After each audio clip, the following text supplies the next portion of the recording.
जब कभी बच्चों एक s atomic orbital, 3 p atomic orbitals और 3 ही d एटॉमिक ऑर्बिटल्स यानी कि कुल मिलाकर बच्चों ये 7 एटॉमिक ऑर्बिटल्स मिलते हैं तो 7 नए हाइब्रिड ऑर्बिटल्स बनते हैं।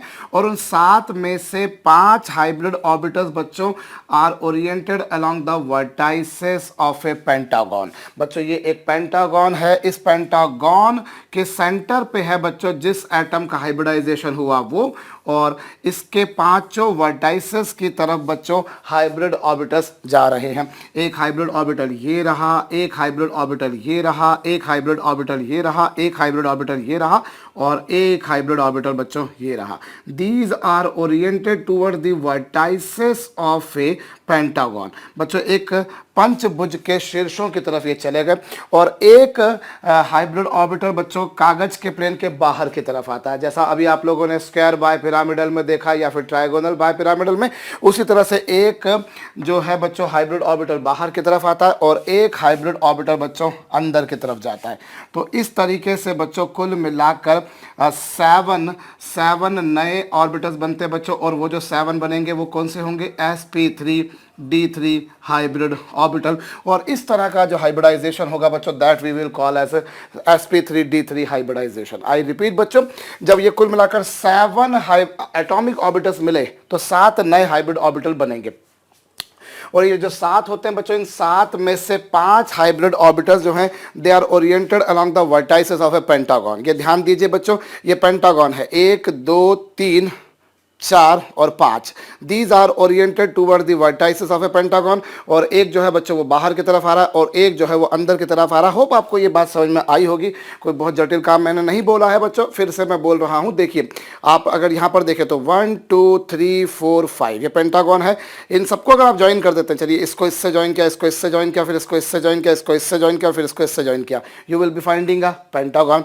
और फिर बच्चों यहाँ पर इसको इससे ज्वाइन कर देते हैं, इससे ज्वाइन कर देते हैं, इससे ज्वाइन कर देते हैं, तो ऐसा एक पिरामिड आपको आगे की तरफ नजर आएगा। होप आपको ये बात समझ में आ रही होगी बच्चों। अगर मैंने इसको इससे ज्वाइन कर दिया तो मुझको एक पिरामिड नजर आएगा इस तरफ, और ऐसा ही एक पिरामिड आपकी तरफ भी होगा।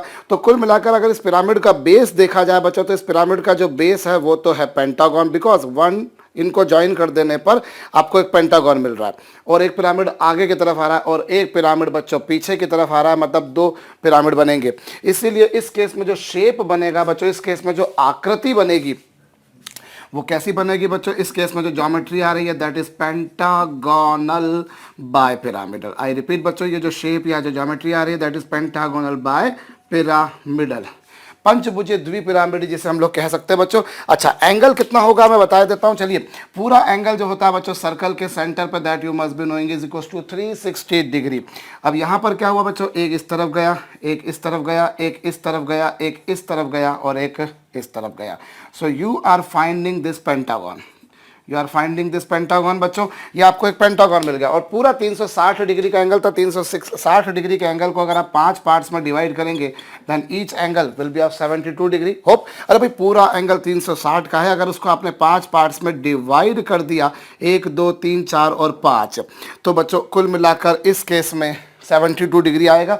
तो बॉन्ड एंगल जो आ रहे हैं बच्चों वो कितने डिग्री के आ रहे हैं? Bond angles are of value 72 degree. Apart from 72 degree बच्चों यहाँ पर जो ये बॉन्ड बाहर की तरफ है, तो ये जो एंगल बनेगा बच्चों आप देख सकते हैं, एक बॉन्ड तो बच्चों कागज की प्लेन में है और एक बॉन्ड बाहर की तरफ है। तो ये कागज के प्लेन में है बच्चों और जो बाहर की तरफ है या इसी तरह से जो अंदर की तरफ है बच्चों, वो एंगल जो होंगे दीज विल बी ऑफ बच्चों 90 डिग्री।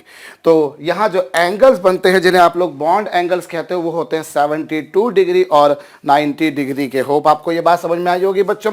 बड़ी सिंपल सी बात है। sp3d3 हाइब्रिडाइजेशन, शेप जो मिल रहा है बच्चों वो पेंटागोनल बाय पिरामिडल मिल रहा है, ये जरूर कर लीजिएगा।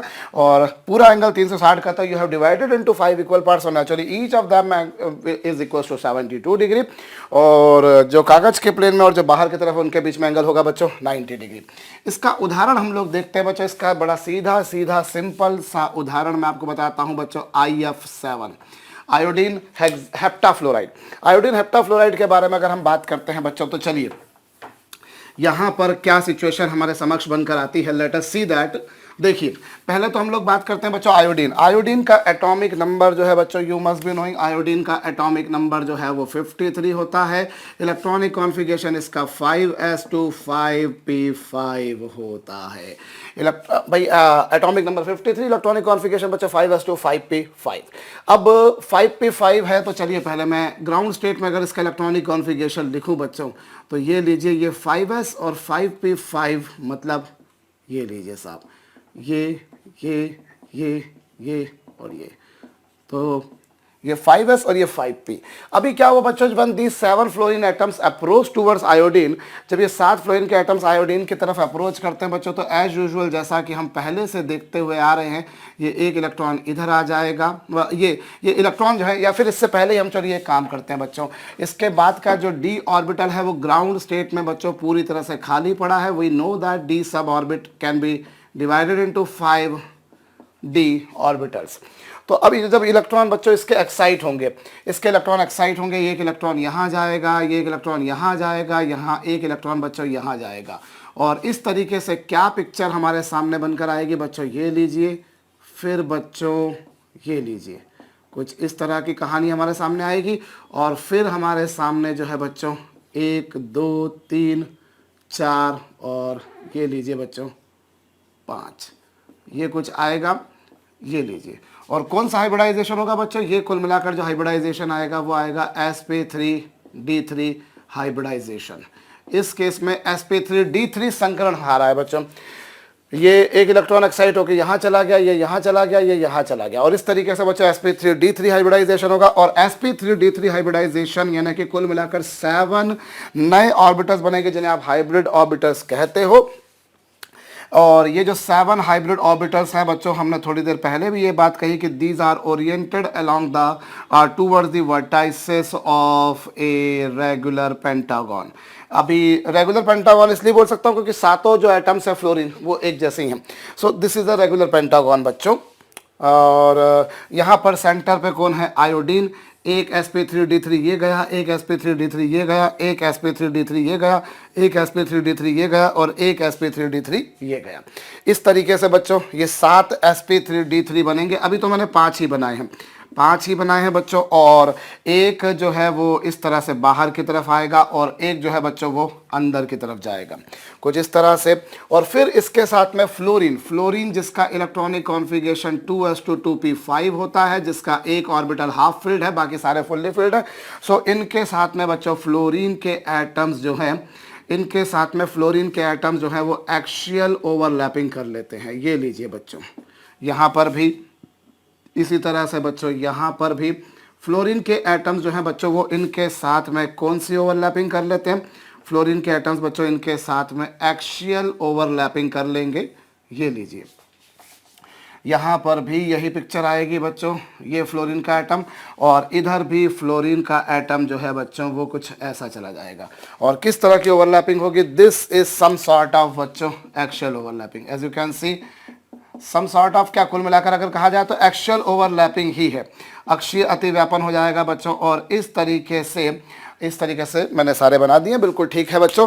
इस तरीके से कुल मिलाकर इसकी जो शेप आ रही है बच्चों वो पेंटागोनल बायपिरामिडल आ रही है, पंचभुजीय द्विपिरामिडीय, पेंटागोनल बायपिरामिडल आ रही है। एक बात, दूसरी बात बच्चों, अगर एंगल्स देखे जाएं तो यहाँ पर देखिए 2 तरह के बॉन्ड्स है बच्चों। ये जो पेंटागन बन रहा है, इस प्लेन के जो बॉन्ड्स होंगे उनको आप बोल सकते हो बच्चों इक्विटोरियल बॉन्ड। क्या बोल सकते हो बच्चों, जो बॉन्ड्स प्लेन में हैं those are known as equatorial bonds, वो इक्विटोरियल बॉन्ड्स हैं बच्चों।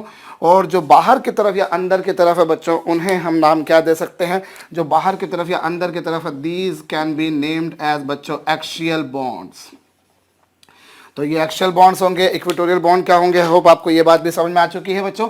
मैं यहाँ पर इसको बता देता हूँ। देखिए ये जो रेड कलर की बॉल्स हैं बच्चों जिनसे पेंटागन बन रहा है रेगुलर, ये जो बन रही है बच्चों रेड कलर की बॉल से जो पेंटागन बन रहा है, ये जो बॉन्ड्स है, ये वाले जो सारे बॉन्ड्स आपको दिखाई दे रहे हैं बच्चों, दीज आर इक्विटोरियल बॉन्ड। जबकि जो बाहर की तरफ बॉन्ड आ रहा है या अंदर की तरफ जो बॉन्ड आ रहा है बच्चों, उससे हम बोला करते हैं axial bond. This is axial bond, this is also axial bond, this is equatorial, equatorial, equatorial, equatorial and equatorial.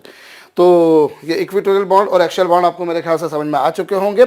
Shape इसकी बच्चों पेंटागोनल बायपिरामिडल यानी कि पंचभुजीय द्विपिरामिडीय आ चुकी है।